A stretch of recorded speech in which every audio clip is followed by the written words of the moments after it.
ইতালিতে 2025 সালে যারা কাগজ জমা দিবেন বা জমা দেবার প্ল্যান করতেছেন তাদের জন্য এই ভিডিওটি। আর আমরা জানি যে প্রতি বছরই তারা একটি নির্দিষ্ট সংখ্যক লোক তারা নিয়ে থাকে ইতালিতে। 2025 সালে সারা বিশ্ব থেকে 1,81,450 জন শ্রমিক তারা নেবে। এবং আরেকটা বিষয় আমরা শুনছি, নভেম্বরের 1 তারিখ থেকে নভেম্বরের 30 তারিখ পর্যন্ত মানে আবেদন করা যাবে। সেটা অনেকের মুখে শুনতেছি। অনেকে আমাকে কোয়েশ্চেনও করতেছে যে এরপরে নভেম্বর মাসের পরে আবেদন করা যাবে কিনা।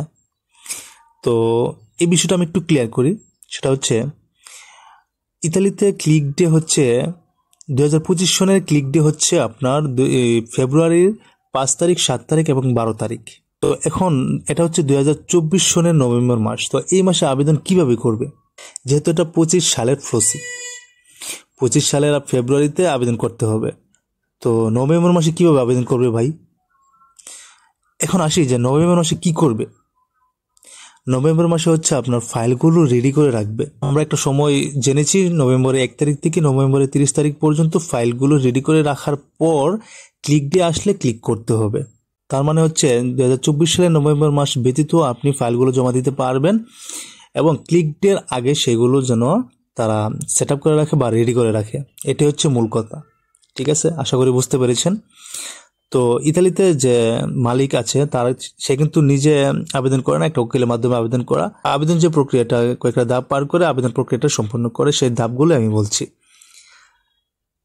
ইতালির সরকারি ইমিগ্রেশন একটা ওয়েবসাইট আছে, ওইখানে যাবার পর যদি আইডি থেকে থাকে বা অ্যাকাউন্ট থেকে থাকে সেক্ষেত্রে জাস্ট লগ ইন করবে। আর যদি না থাকে সেক্ষেত্রে একটা অ্যাকাউন্ট খুলতে হবে।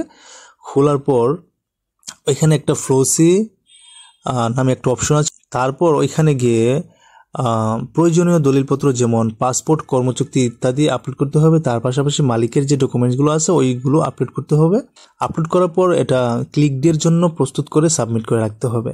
ঠিক আছে। আর ক্লিক ডে হচ্ছে 2025 সালের ফেব্রুয়ারি মাসের 5 তারিখ, 7 তারিখ ও 12 তারিখ। এর বাইরে যদি অনেকে বলে যে আবেদন করতে পারবে না, সেটা হবে ভুল। কারণ আবেদনের তারিখ হচ্ছে আপনার ফেব্রুয়ারি মাসে। তো 2024 সালের নভেম্বরে কিভাবে আবেদন করবে? 2024 সালের নভেম্বর হচ্ছে ফাইলগুলো রেডি করে রাখবে। ফাইলগুলো রেডি করে রাখা এক জিনিস আর আবেদন করা আরেক জিনিস। আশা করি বিষয়টা বুঝতে পেরেছেন। তো দালাল থেকে সাবধান থাকবেন। দালালরা কিন্তু সবসময় বলে থাকে যে আপনি জমা দিবেন 3 মাস বা 6 মাসের ভিতরে আপনার ওয়ার্ক পারমিট বা আপনি ইতালি যেতে পারবেন। বা আবার বলছি আমি, ইতালিতে আপনার যেতে হলে ইতালির সরকারের যে নির্দিষ্ট সময় দিয়েছে ওই সময়টাতে আবেদন করতে হবে। এর বাইরে আবেদন করা যাবে না। হ্যাঁ, এর বাইরেও আবেদন করা যাবে, কিন্তু আপনার ভিসাটা বা আপনি নুলস্তাক কখনোই পাবেন না। কারণ যে সময়টা তারা আবেদন করতে বলেছে ওই নির্দিষ্ট সময়ের যত তাড়াতাড়ি বা যত দ্রুত সম্ভব আবেদন করা যায় তাদেরটাই মানে তাদের নুলস্তাকটা ওটার সম্ভাবনা খুব বেশি থাকে। আশা করি বিষয়গুলো বুঝতে পেরেছেন। আর যদি না বোঝেন সেক্ষেত্রে আবার কমেন্ট করতে পারবেন, আমি আবার বোঝানোর চেষ্টা করবো ইনশাল্লাহ। আর আমার ফেসবুক পেজের লিঙ্কটা দিয়ে দেবো ওইখানে আপনি সরাসরি আমাকে ফেসবুকে SMS করতে পারবেন, সমস্যা নেই। আসসালামু আলাইকুম, ভালো থাকবেন।